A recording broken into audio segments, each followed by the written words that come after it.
Hello ছোট বন্ধুরা, আজ তোমাদের জন্য আছে বাঘিনীর সাহস। সুন্দরবনের ঘন জঙ্গলে বাস করত এক বাঘিনী, নাম ছিল শিলা।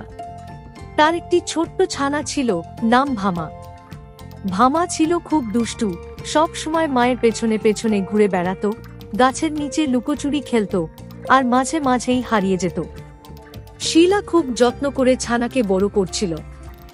সে শিখাচ্ছিল কিভাবে সতর্ক থাকতে হয়, শিকার ধরতে হয় আর কিভাবে মানুষের কাছ থেকে দূরে থাকতে হয়। কারণ বন লাগোয়া গ্রাম থেকে প্রায় শিকারী আসে, যারা বাঘের চামড়ার লোভে নির্দয়ভাবে হত্যা করে।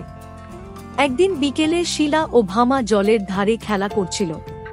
শিলা একটু দূরে গিয়ে জল খেতে ব্যস্ত হয়ে পড়েছিল। হঠাৎ ভামা জঙ্গলের ভিতরে একরকম অচেনা গন্ধ পেয়ে ছুটে গেল। সেই সময় এক শিকারী, নাম কল্লোল, বনের মধ্যে ফাঁদ পেতে বসেছিল। হঠাৎ সে দেখতে পেল ছোট্ট ভামা তার দিকেই আসছে। এক নিমিষে সে ভামাকে ধরে ফেলল ও একটি বড় খাঁচায় আটকে ফেলল। ভামা ভয়ে কাঁপতে লাগল। সে চিৎকার করে ডাকল। শিলা ছানার ডাক শুনেই বুঝে গেল কিছু একটা ভয়ানক হয়েছে। সে ছুটে এলো আর দেখে ছানা নেই। বাতাসে ভামার গন্ধ মিলিয়ে বুঝতে পারল সে মানুষদের ফাঁদে পড়েছে। কিন্তু সে ভেঙে পড়ল না। সাহস নিয়ে সে ছুটে চলল সেই গন্ধ অনুসরণ করে। অন্ধকার নেমে এলো। শিকারী তখন বিশ্রাম নিচ্ছিল একটি অস্থায়ী তাঁবুতে। খাঁচার পাশে আগুন জ্বলছে। শিলা ধীরে ধীরে এগিয়ে এলো, একবারও শব্দ না করে। তারপর বজ্রগতিতে ঝাঁপিয়ে পড়ল শিকারীর উপর। এক গর্জনে চারদিক কেঁপে উঠল।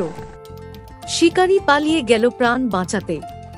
শিলা ছুটে গিয়ে খাঁচার তালা ভাঙল নিজের দাঁত ও থাবা দিয়ে। ছোট্ট ভামা দৌড়ে এসে মায়ের গলায় মুখ লুকাল। শিলা তাকে আদর করে বলল, ভয় পেও না, মা তোমার কিছু হতে দেবে না। পরদিন বনরক্ষীরা এসে সেই খাঁচা ও ফাঁদ দেখে বুঝতে পারল যে শিকারীরা এসেছিল। তারা পুরো এলাকা ঘিরে নজরদারি বাড়াল। এরপর থেকে ভামা আর কখনো একা ঘুরে বেড়াত না। আর শিলা, সে হয়ে উঠল বনের এক সাহসী মায়ের প্রতীক। এই গল্পটি আমাদের শেখায় যে মায়ের সাহস আর ভালোবাসা যে কোনো বিপদকে জয় করতে পারে। আর ছোটদের শেখা উচিত সব সময় সতর্ক ও মায়ের কথার গুরুত্ব বোঝা। চ্যানেলটি অবশ্যই সাবস্ক্রাইব করুন, কারণ আর কিছুদিনের মধ্যে আসতে চলেছে আরো মজার মজার গল্প। ভিডিওটি দেখার জন্য আপনাকে অনেক ধন্যবাদ।